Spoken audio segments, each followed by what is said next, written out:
Good morning.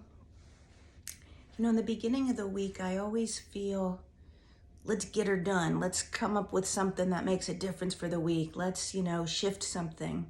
And at the end of the week, I tend to feel a little more introspective, a little more philosophical, a little more like, let me chew on it a little bit. And how did this week go? And so this morning when I was making my amazing almond hazelnut coffee, it's my new combination. I was thinking about some stuff I was reading last night. I was reading a book by Frances Scovel Shinn. I don't know if you know her. She's got a lot of books, and putting it together with some of the work I did this week with my clients. And here's what I thought from an introspective, philosophical point of view might make a difference for you. And when you're in the thick of it, like the thick of life, and I have been in the thick of it to a huge degree. I know people have things that are bigger and harder than what I've been through, but I've been through it.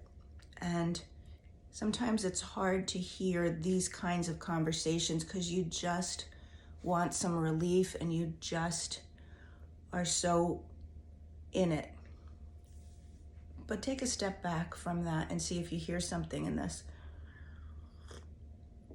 So some of the work that I did this week with clients is looking at everything that we think and choose comes from a root of either love or fear.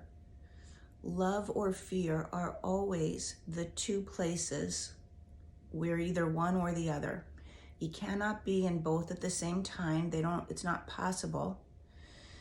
So if you're feeling fear or any emotion that's a derivative of fear, so anger is a derivative of fear, frustration, any emotion like that, if you're in that place, you're not in love. And when you're really in love, you don't have the experience of fear.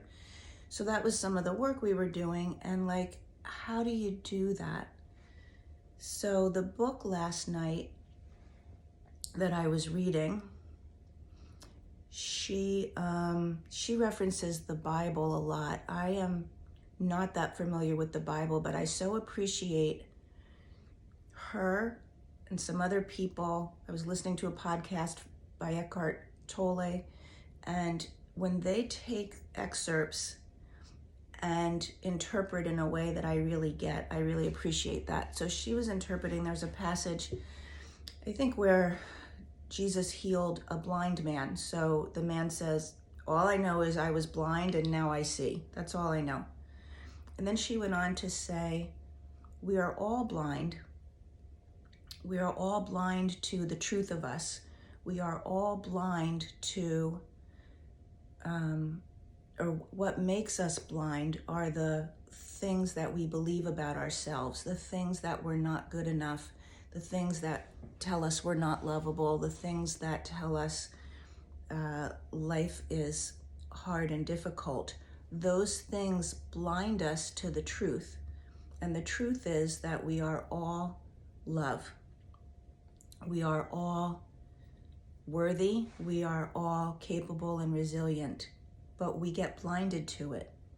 And so back to the love versus fear thing, any issue that arises in life, any issue in health, and any issue in just not feeling joy, feeling stuck, all of that is a love issue. It all comes down to a love issue.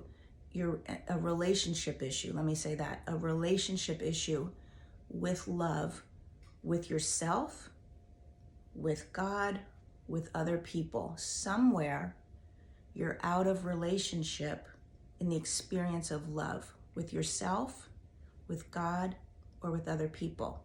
And that's causing the health issues and the strife in your life. So again, when you're in the thick of it, it's really hard to hear that because it just feels like it's the stuff. But take a step back. If you have questions about it, I would love to go into it further. But that's my introspection to lead us into the weekend. So I hope you have a good one.